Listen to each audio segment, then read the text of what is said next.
おはようございます。今回はこのジムニーの足回りのメンテナンスやっていきます。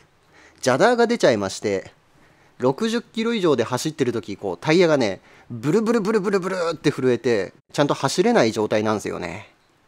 ちょっと待ってちょっと待って、出たよ。これ抑えられない。時速60キロで走ってる時に段差を踏むと発生するみたいです。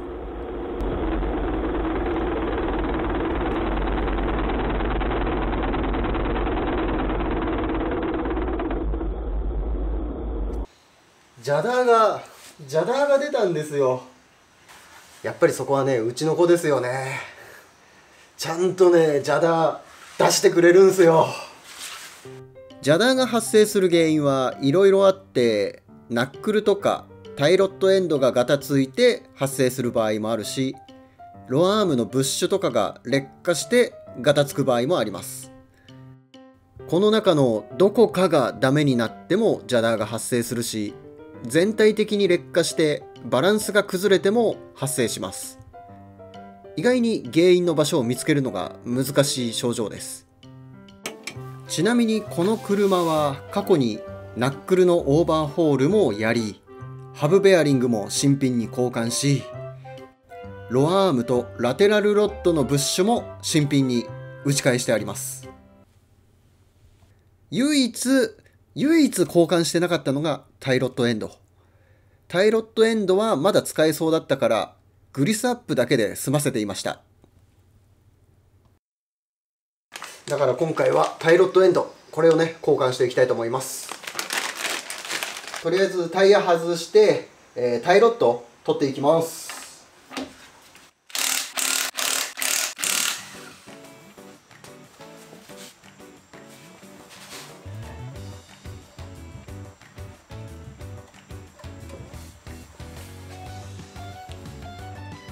割りピン外してロックナットを緩めてタイロットエンドプーラー使って外していきます。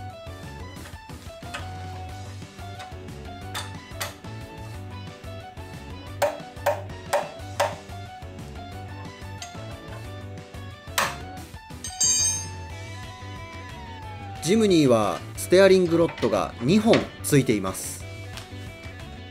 右のナックルは前と後ろに1箇所ずつ、そして左のナックルは後ろ側に1箇所、もう1箇所はステアリングのギアボックスのところにつながっています。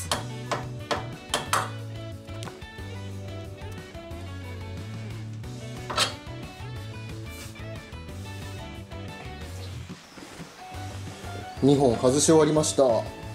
短い方がフロント側で、長い方が後ろ側のタイロットですね。ステアリングロットって言った方がいいのかな。いや正確にはドラッグリンクなのか。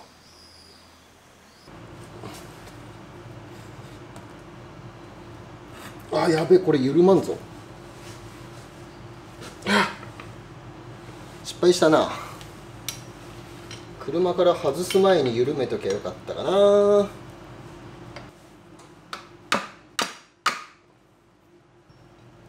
ダメ、緩まないから一回車に戻します。撮影のために先に外すんじゃなかった。緩めてからにすればよかった。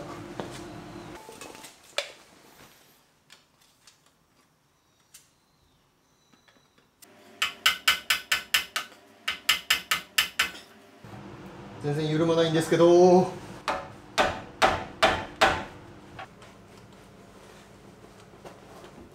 緩まんて何かの冗談でしょうか。ガッチガチに固着して全く緩まなかったんで、いつも通りガスバーナーで温めてからラスペでたっぷり吹いて緩めたりとかやってたんですけど、全然緩まなくて、結局1時間2時間ぐらいですかね、2時間ぐらいボルト緩めるのに苦戦していました。フロント側の短いやつは先に緩めることができたんですよ。前側で力かけやすかったから。同じように後ろ側のロッドを前側に組んで体重をかけて緩めてみます。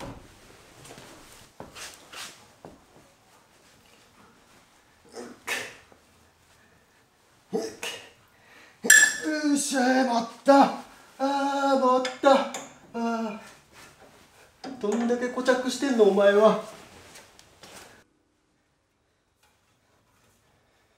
っしゃ、やっと回った。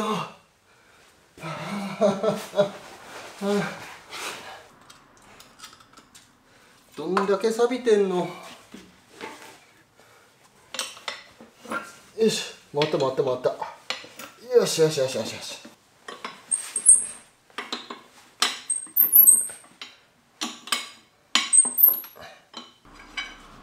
緩んだ。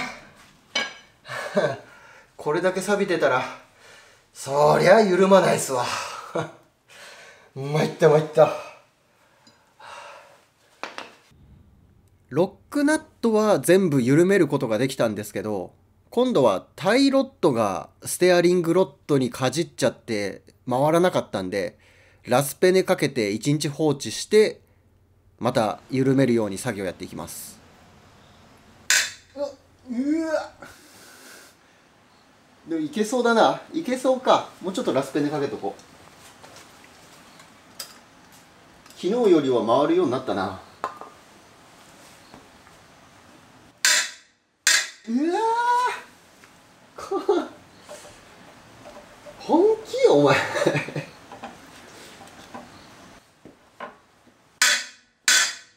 うわうわうわうわうわ。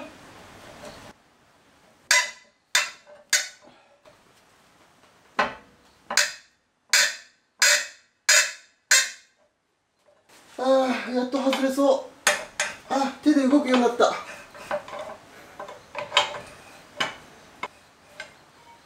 取れた。いやジムにお前ここに来てこういうのを持ってくるのやめようよ。もうちょっと優しく頼むよ。サビえげつないって。なんか久々にとんでもないサビに出会っちゃいましたね。ここ最近こういうサビなかったんですけどね。外し終わったタイロットエンド、こんなに錆びちゃってるもんね。ネジ回してる段階である程度は予想してたんですけど、案の定ネジ山はダメになってました。ただこの映像を撮りたくて無理やり外すの頑張ってました。ネジ山はもうダメです。でこっちがダメってことは、そうこっちの目ネジの方も山潰れちゃってます。もう使えないですねこのタイロット。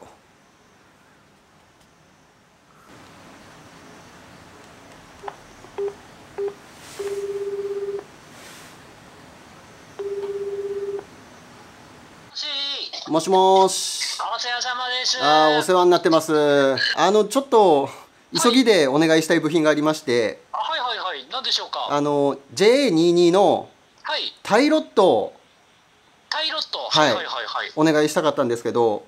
了解です。わかりました。じゃあちょこっと今外してみます。お願いします。それでいけそうだったら郵送でお願いしたいんで。はい、了解です。すいません、ちょっと。郵送します。なるべく早く作業した後もう一度ご連絡します。すいません、よろしくお願いします。いいえ、そんなことないです。よろしくお願いいたします。はい、失礼します。はい、失礼します。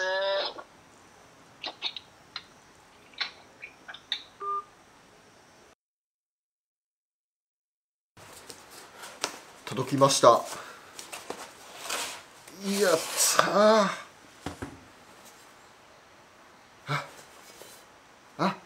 ネジ山ちゃんと生きてる。よかったー、代わりのやつがあって。交換していくタイロットエンドは純正と同等品の社外品です。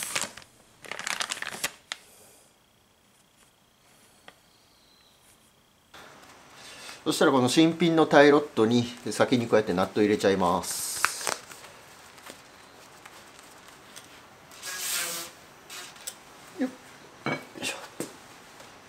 そしてタイロットエンドをつけていく。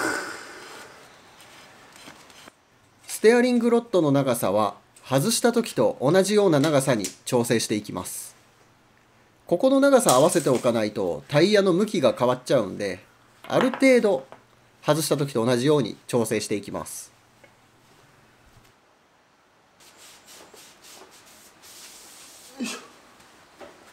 よいしょ。じゃん。円外ガード。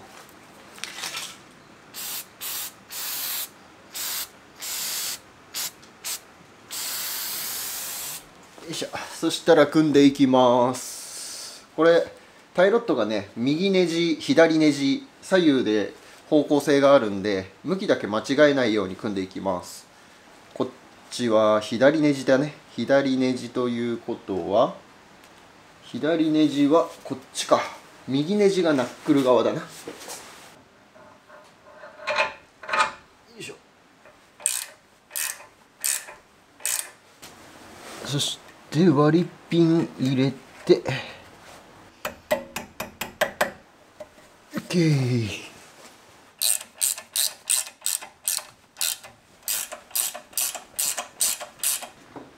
で、仕上げにアライメントを見ていきます。アライメントというか塔をチェックしていきます。タイヤがね、こうあっち向いたりこっち向いたりしてないか、タイヤがちゃんとまっすぐになってるかチェックしていきます。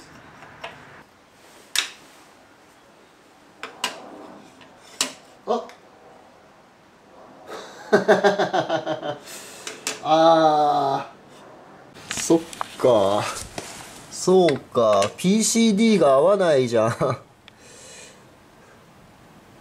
イケアフォーミュラのだと見れないんだ、ジムに。PCD 違うじゃんダメだ、これじゃダメだ。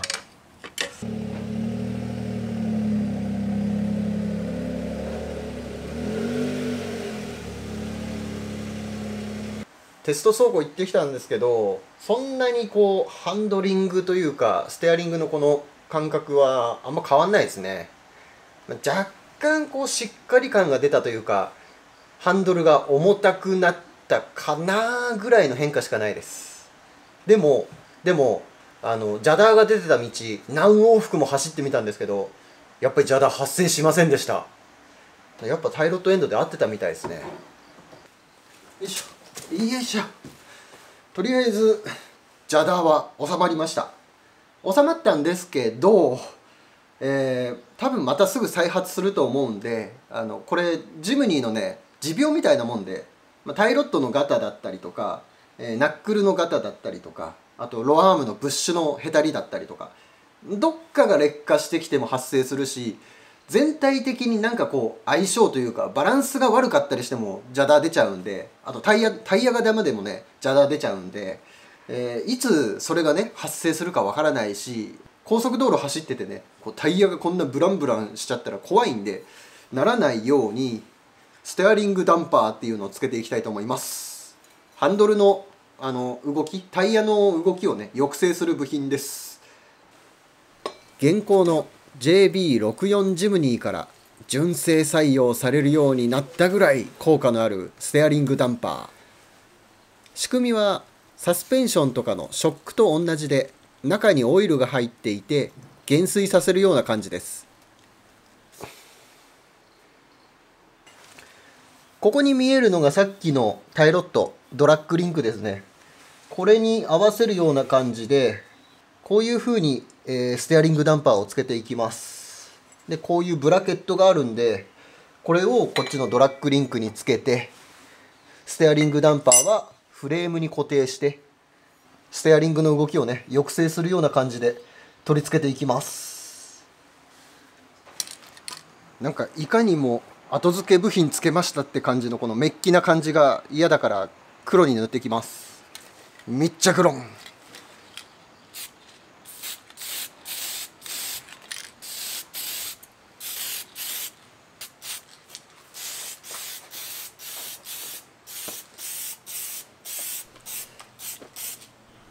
取り付けシーンカメラ回し忘れてたみたいで、もうすでに組み上がっちゃってます。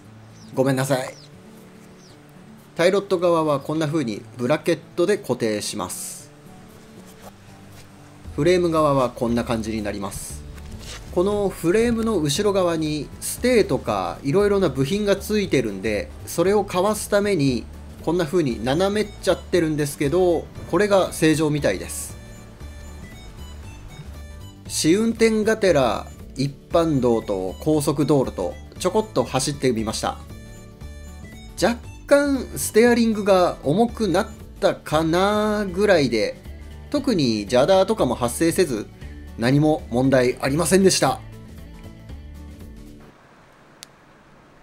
これで足回りの部品、消耗品とかはね、全部新品交換になりましたね。もう邪ダーが発生することはないと思います。やっとちゃんと走れるようになった。これで長距離走っても安心かな。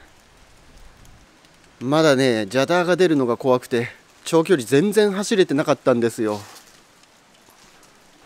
まだ全然ね、エンジン鳴らしが終わってなくて、で雪が降るまでに3000キロはね走っておきたいなと。寒くなってくるとエンジンにね負担がかかるっていうか、こう冷感始動時ね部品の消耗とかがあるんで、それまでに3000走っておけばとりあえずは OK かなっていう感じなんで、頑張ってこれから距離数稼いでいきたいと思います。最後までご視聴ありがとうございました。